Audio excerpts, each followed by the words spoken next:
Eh bien, bonsoir à tous. J'espère que vous allez bien. Il fait beau aujourd'hui, il fait même très beau. Mais là, je suis désolé, hein, je m'adresse surtout aux supporters des Girondins de Bordeaux. Je vais pas, enfin, j'ai pas envie de jouer les oiseaux de mauvais augure, mais il va falloir qu'on en parle de votre GG Lopez là. Honnêtement, c'est c'est un personnage absolument incroyable. Il est fascinant, hein. Honnêtement, j'ai jamais vu ça. Moucron, Lille, Bordeaux, ça s'est toujours mal terminé. Voilà. Donc, j'ai fait ma petite enquête. Alors, c'est sûr que je ne suis pas autant aguerri qu'un Romain Molina, bien entendu. Mais voilà, j'ai regardé sur Internet, j'ai lu différents articles de presse. Et puis, ben, j'ai décidé de commencer par le club de Moucron, hein. Cette fameuse équipe de division belge, la D2, hein, à l'époque. Et ben, Moucron, ben, c'est c'est catastrophique, hein, ce qui se passe à Moucron, hein. Gérard Lopez a littéralement atomisé le club, hein, c'est qu'à de le dire. Donc, le club de Moucron, criblé de dettes, Gérard Lopez abandonne le club de Moucron car le club n'auraient pas réussi à obtenir leur licence professionnelle. Voilà, c'est chaud. Gérard Lopez est prêt à vendre le club pour 1 euro symbolique au prochain investisseur qui serait capable de reprendre Moucron et d'éponger les dettes. Le Royal Excel Moucron, propriété depuis 2020 de Gérard Lopez, qui détient également les Girondins de Bordeaux, s'est déclaré en faillite via un communiqué. Alors, donc, je vous cite le communiqué, hein. Au terme d'un délai de 2 semaines et malgré de fortes réductions de charges envisageables, aucune solution n'a été trouvée afin de financer une PRJ. Le conseil d'administration a donc décidé de faire aveu de faillite. Donc Moucron, qui évoluait en deuxième division belge, hein, s'est retrouvé en grave difficulté financière, bien entendu, parce que comme Gérard Lopez, qui était proprio de Moucron, voyant que le club a perdu sa licence pro et que le LOSC et Moucron avaient un partenariat, hein. Il me semble que Lille versait entre 3 et 4 millions à Moucron. Ben, ça s'est terminé. GG, il a fait, je vais arrêter de payer Moucron parce que le club, il ne m'intéresse plus. Comme ils ont perdu leur licence pro, plus rien à battre de Moucron, je laisse tomber, les dirigeants, je laisse tomber les joueurs, je laisse tomber le personnel, voilà, plus rien à faire. Voilà, j'investis plus dans ce club, il se débrouille. C'est ce qui s'est passé. Voilà. Donc, j'ai récolté quand même un témoignage je dirais d'un joueur de Moucron qui est considéré comme un taulier, enfin un des tauliers. Et voilà ce qu'il raconte. Alors, bien entendu, je ne peux pas citer son nom parce que je n'ai pas son autorisation, premièrement. Et puis, ben, deuxièmement, faut quand même respecter la vie privée des gens. Mais j'ai quand même pensé que c'était important de d'expliquer ce qui s'était passé à Moucron sous l'ère Gérard Lopez, hein. Bien évidemment, beaucoup de gens savent ce qui s'est passé, mais il y en a qui ne le savent pas. Donc voilà, j'ai décidé d'expliquer tout en détail ce joueur a exprimé dans la presse. Donc il dit: cette saison, j'ai passé plus de temps à m'occuper de l'extra sportif que du sportif. Cela m'a pompé beaucoup d'énergie, mais je ne le regrette pas. Les derniers mois où l'on a reçu notre salaire, c'était en février. Vous vous rendez compte? Février. Le club nous doit encore mars, avril, mai et juin, plus le 13e mois. OK? Initialement, on devait passer par le directeur général du club, qui devait passer par le président et qui devait ensuite passer par Gérard Lopez. Et donc, pour être payé, c'est pire que le Monopoly. Faut passer par la case départ pour recevoir ta paye, quoi. C'est incroyable. À la fin du mois, on contactait directement Gérard Lopez. Tu m'étonnes. Pour les 2 derniers salaires que l'on devait toucher, Gérard Lopez nous disait, donc il cite, j'ai fait le versement. Donc Gérard Lopez a dit aux joueurs, c'est bon, j'ai fait le versement, vous inquiétez pas, vous allez être payés, c'est bon, c'est fait. On a donc appelé le directeur général qui a appelé la banque. Et la banque, qu'est-ce qu'elle a dit? La banque, elle a dit qu'elle n'a reçu aucun versement car il manquait des preuves de la provenance de l'argent. Commencez à piger là? Voilà. Par la suite, j'ai demandé au club de payer les salariés, les femmes de ménage, les jardiniers et les personnels de bureau. OK, c'est tout à son honneur, car il est normal que ces gens soient payés en priorité, car ils ont des enfants, des maisons et des crédits à payer. Mais rien n'y fait, pas d'argent. Donc, joueurs et membres du staff puisent dans leur compte en banque personnel au risque qu'ils se retrouvent dans le rouge, quoi. Voilà. Certains joueurs n'avaient même plus 1 euro à la fin du mois dans leur compte en banque. La direction a une confiance aveugle envers Gérard Lopez, alors que tout le monde savait que Moucron n'était plus sa priorité.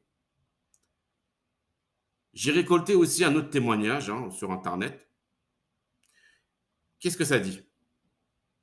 Ça dit, tu essayes de trouver des solutions jusqu'au bout pour aider le club, mais tu n'y arrives pas, sans que tu sois le responsable de ce mal. En fin de compte, dans cette histoire, tu subis. Tu fais que ça, subir. Tous les jours, on vient au travail sans savoir ce que l'on va devenir. Tout le travail qu'on a fourni est foutu à l'eau à cause d'une personne qui se prend pour Dieu. Voilà ce que Gérard Lopez a fait à Moucron. Il les a abandonnés comme on abandonne un animal sur une aire d'autoroute. Il a été sans pitié. C'est pas moi, c'est sur Internet, c'est les témoignages des joueurs et des membres du bureau qui ont témoigné.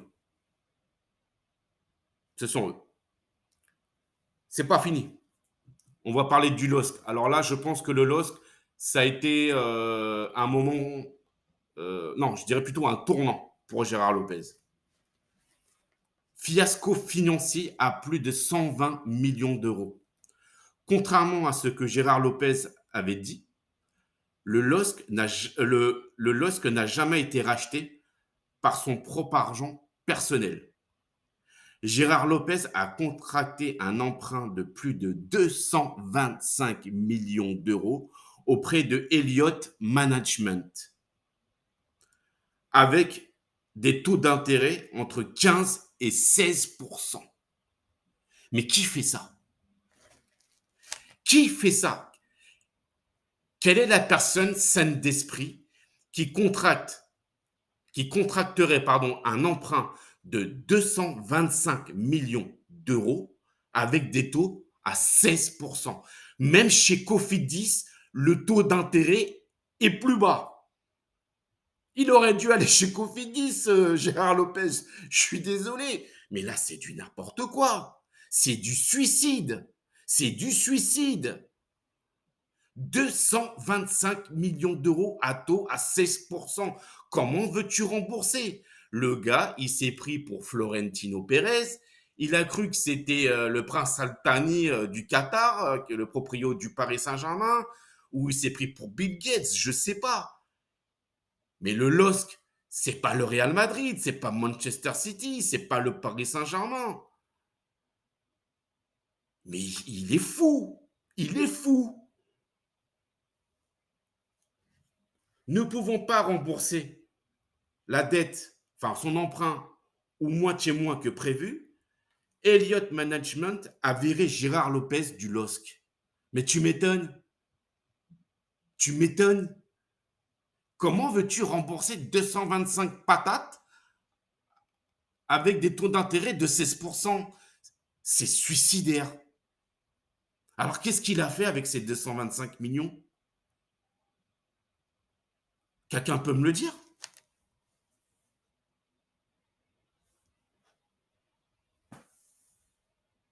Il a mis une partie dans sa poche? Ou dans sa société de Jogo Bonito, là?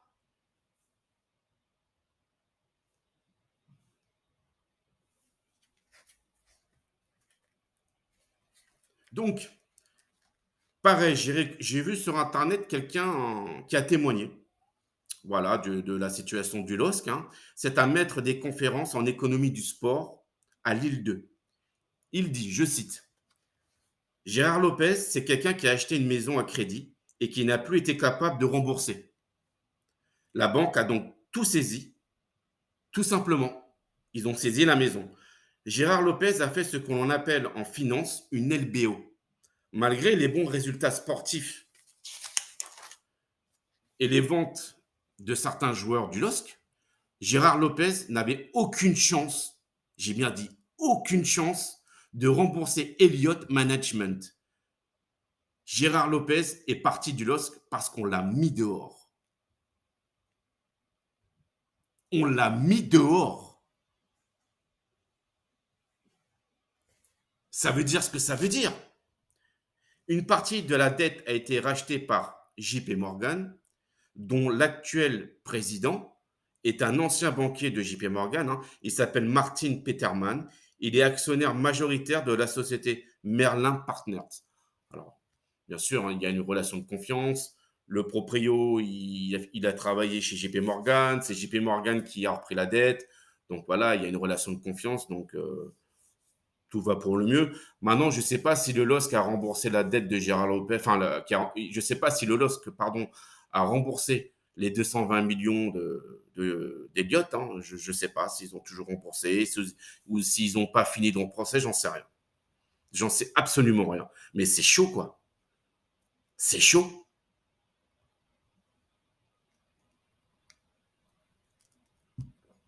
C'est c'est le LOSC, quoi. 225 millions. Tu m'étonnes que tu ne pouvais pas rembourser. Donc, j'arrive sur Bordeaux. Et là, ça va être comique. Désolé pour vous, les fans hein, de Bordelais. Mais quand je dis ça va être comique, c'est pas de gaieté de cœur que je dis ça. Bien au contraire. Donc, j'ai regardé sur YouTube une vidéo sur l'investiture de Gérard Lopez hein, pour la reprise des Girondins de Bordeaux. Et ce qui m'a choqué, c'est qu'il y a un élu qui s'est exprimé et qui a dit que, en fin de compte, Bordeaux, enfin la ville de Bordeaux n'avait pas le choix que de prendre Gérard Lopez comme proprio, comme président, parce que sinon c'était la faillite. Bordeaux coulait, c'était le dépôt de bilan, enfin, c'était la totale. Bordeaux, c'était fini. Donc ils n'ont pas eu le choix, ils ont pris Gérard Lopez. Et donc le GG, il le savait que à part lui, il y avait personne qui pouvait reprendre les Girondins de Bordeaux et les dettes avec. Donc il s'est dit c'est bon, je vais avoir les pleins pouvoirs, je vais pouvoir faire ce que je veux, ce que je veux. Et ben c'est ce qui s'est passé. Parce que en fin de compte, qu'est-ce qu'ils se sont dit les élus locaux? La métropole, hein, c'est comme ça que vous appelez là-bas hein, chez vous, la métropole. Ils se sont dit quoi? Ils disent que ce serait une catastrophe économique, une perte de loyer du stade, perte des recettes d'exploitation du stade. Donc, ils n'ont pas d'autre choix que de faire confiance en Gérard Lopez, en sachant que le loyer du Matmut l'Atlantique, le stade de Bordeaux, est de 5 millions d'euros par an. On va y revenir. Par la suite, j'ai relevé un article du Sud-Ouest qui date du 18 avril 2022. Qu'est-ce qui dit cet article? C'est intéressant. Ça dit, si Gérard Lopez détient la quasi-totalité des actions des Girondins de Bordeaux, les créanciers, c'est-à-dire King Street et Fortress, peuvent légalement l'écarter en cas de défaut des accords passés, insolvabilité du club ou relégation en Ligue 2. En Ligue 2, vous êtes en national. Il se passe quoi, papa? Vous êtes en national, là, pour l'instant. Donc, le Gérard Lopez, il s'est dit, oh là là, je suis en national 1, il faut que j'arrange le truc avec King Street et Fortress, là, et vite fait, bien fait, sinon, je vais me faire dégager des Girondins de Bordeaux, vite fait, bien fait. Donc, qu'est-ce qu'il a fait, le Gérard Lopez? Parce que sans King Street, enfin, pardon, Gérard Lopez, il ne peut pas non plus vendre les Girondins de Bordeaux sans King Street et sans Fortress. Ça, il faut le préciser aussi. Donc, qu'est-ce qu'il a fait, Gérard Lopez? Donc, la société de Gérard Lopez, Jogo Bonito, rachète la moitié de la dette de Bordeaux, c'est-à-dire de King Street et de Fortress, qui est de 52 millions d'euros. Il prend en charge 26 millions, donc il reste 26 millions. OK? S'ajoutant, qu'est-ce qui s'ajoute? Les 15 millions d'euros de loyer du stade du Matmut Atlantique impayés. Eh oui, Lopez, il n'a pas payé, il n'a pas donné de loyer. Enfin, il n'a pas payé le loyer, pardon, je suis bête. Il n'a pas payé le loyer. Donc, 26 plus 15, ça fait 41. Donc, OK, on arrondit à 40, pas de problème. En sachant que la dette de King Street et de Fortress doit être remboursée d'ici 2025. Vous le savez ou pas ça?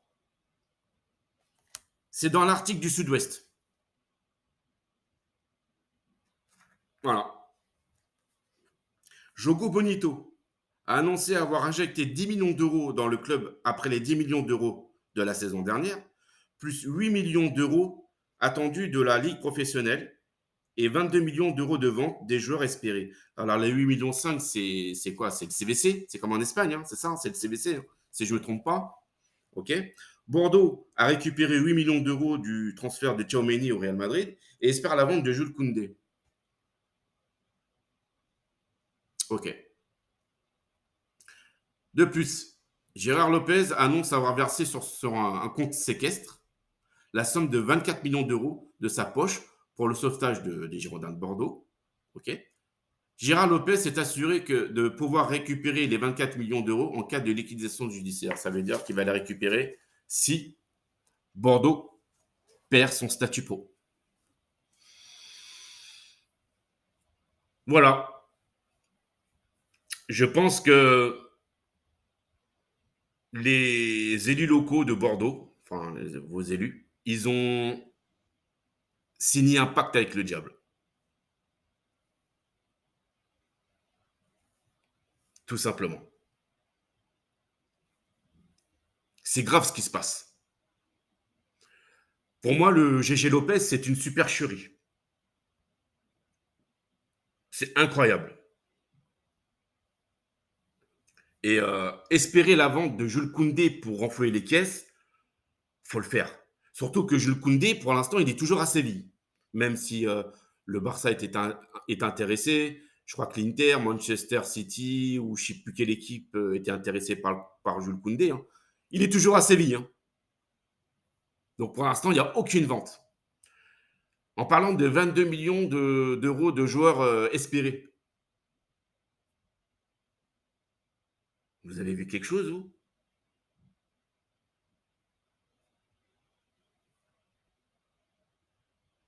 Et puis, les 10 millions d'euros qu'il a investis pour la saison dernière, Mais il n'y a plus rien. Il n'y a plus rien. Je veux dire, les salariés, il faut bien les payer. Les joueurs, il faut bien les payer. Quand vous faites des déplacements en championnat, quand vous allez à Paris, à Marseille, à Lyon ou à Montpellier, les joueurs, ils y vont à la nage. Ils prennent le métro. Je ne sais pas. Il faut bien payer tout ça. Il faut bien payer la nourriture. Il faut bien payer le staff. Il faut bien payer les entraîneurs. Donc, tout ça, c'est de la com. Les 10 millions, il n'y a plus rien. Ils y sont plus.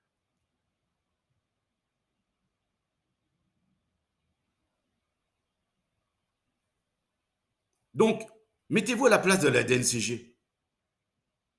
Quand ils voient ce qui se passe, quand ils voient ce qui s'est passé à Moucron, quand ils ont vu ce qui s'est passé au LOSC, la manière dont Gérard Lopez s'est fait dégager, quand ils voient là actuellement ce qui se passe du côté de Bordeaux, là, du côté de chez vous, là, vous pensez sincèrement qu'ils ont confiance au bonhomme? Vous, là, vous travaillez à la DNCG, vous avez confiance en Gérard Lopez? Est-ce que vous auriez confiance en lui? Honnêtement? Non, je crois pas, non. Je crois pas. Alors c'est bien beau quand vous l'entendez là, le GG Lopez, oui, c'est la faute de la DNCG, oui, c'est la faute de la FFF, on va aller faire ci, on va aller au TAF, on va aller au CNO, au SF ou je sais pas quoi. Mais attendez, c'est pas la faute de la DNCG si Bordeaux en est là au jour d'aujourd'hui. C'est ni la faute de la FFF aussi. Si vous êtes en banqueroute, si vous êtes en faillite, c'est pas de leur faute. Donc le mec, en fin de compte, il essaie de détourner le problème. Mais pourquoi? Parce que là, sa crédibilité, elle est en jeu. Plus que votre club. Parce que là, le GG Lopez est mis à nu, là, au grand jour. Tout le monde voit comment ça se passe avec lui. Avant, il arrivait à cacher. Comme avec Moucron, par exemple. Mais là, c'est Bordeaux. Il peut pas. Et s'il s'en sort pas, si vous restez en national, ce que je ne vous souhaite pas, bien entendu, mais il va se barrer. Il fera comme avec Moucron. Il vous laissera tomber comme des merdes. Vous pensez sincèrement qu'il va vous laisser ces 24 millions d'euros? Et en plus, vous ne savez même pas si réellement ces 24 millions, ça sort de sa poche. Vous savez même pas. Personne ne sait. Et c'est quand même miraculeux. Le mec, il sort, c'est un magicien pour moi. Pourquoi? Le mec, il doit 15 millions d'euros de loyer impayé pour le stade. Il doit, il laisse Moucron, pardon, avec 3 ou 4 millions de dettes. Et comme par magie, il arrive à sortir 24 millions. Mais pourquoi il n'a pas remboursé les loyers impayés du stade? Pourquoi il n'a pas remboursé? Pourquoi, avant de partir de Moucron, il n'a pas remboursé la dette de 3 ou 4 millions du club de Moucron? Pourquoi les a... Enfin, je sais pas, c'est la moindre des choses. Tu laisses pas les gens en galère comme ça avec 4 millions de dettes. Alors un coup, il sort 24 millions, un coup, il sort 10 millions, un coup, il sort 14 millions. Mais ça sort d'où tout ça? Est-ce que ça sort des emprunts qu'il a fait? Personne ne sait. Donc, quand la DNCG elle voit ça, ben, il ne faut pas s'étonner si elle n'a pas confiance. Alors, j'entends les gens dire oui, ça crée au complot. Mais quel complot? Il n'y a pas de complot. Il n'y a pas de complot. Enfin, moi, c'est ce que je pense personnellement, c'est mon avis. Je vois pas quel complot il y aurait, quoi.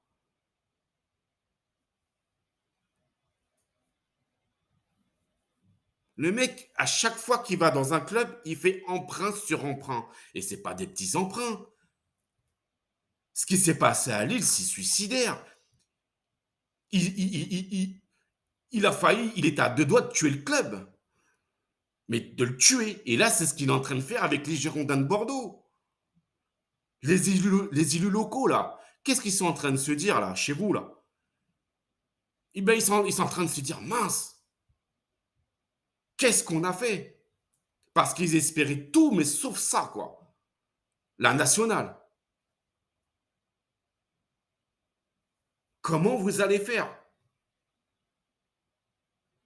Et qui vous dit que Gérard Lopez n'a pas refait un emprunt, là, auprès d'une banque pour rembourser la dette? Enfin, la dette des Girondins de Bordeaux, je parle.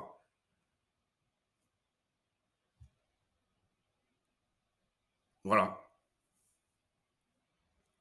C'est ce qu'il fait, c'est dangereux. Pour moi, c'est un homme dangereux.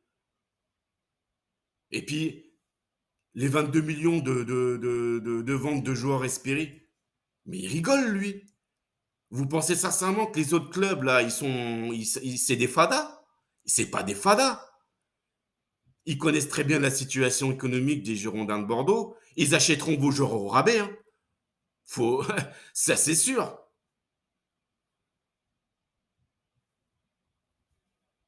22 millions de joueurs espérés. Mais de qui se moque-t-on? Quand une équipe de foot encaisse 100 buts dans une saison,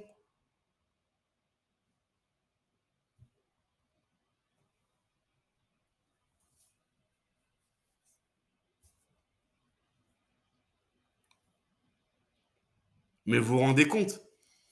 Les élus locaux qui ont dit on n'a pas eu le choix que de prendre Gérard Lopez. Ils l'ont dit, on n'a pas eu le choix. Sinon, Bordeaux, c'était terminé. Parce qu'il n'y avait plus d'investisseurs, il n'y avait plus personne pour éponger les dettes. Et moi, enfin,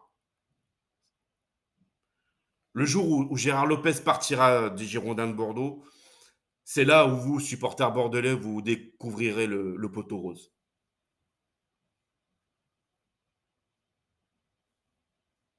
Parce que même si vous remontez en Ligue 2, ce que j'espère, c'est pas sûr que GG Lopez, il reste au club, hein.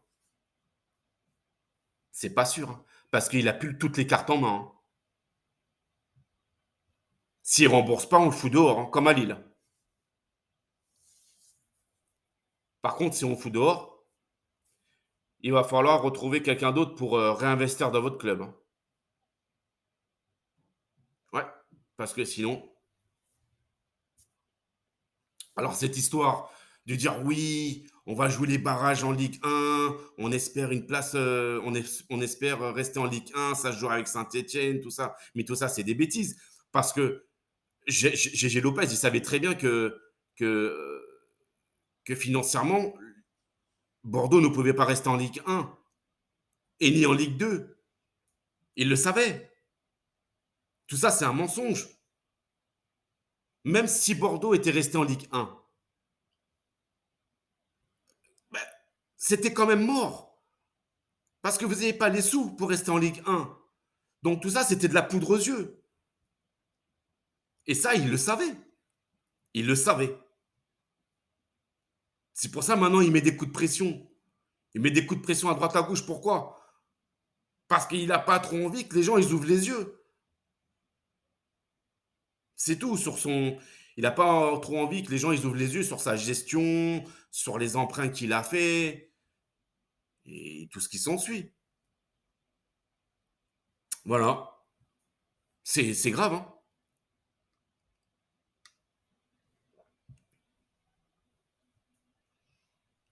En tout cas, moi honnêtement, je suis de tout cœur avec vous. Et, j'espère honnêtement que Bordeaux remontera le plus vite possible au haut niveau. Et voilà, en tout cas, j'espère que ma vidéo vous a plu, j'espère que mon travail vous a plu. Voilà, abonnez-vous à ma chaîne, en tout cas, laissez-moi plein de likes comme d'habitude, laissez-moi des petits commentaires, ça fait toujours de répondre, pardon, ça fait toujours plaisir de répondre aux commentaires, hein, bien entendu. Et franchement, je vous souhaite vraiment le meilleur. Honnêtement, amis bordelais, je vous souhaite vraiment le meilleur. Sur ce, je vous souhaite une bonne soirée, bon courage, et la lutte n'est pas finie, bien entendu. Mais avec GG Lopez, ça va être chaud. Allez, je vous laisse et je vous dis à bientôt. Ciao, ciao.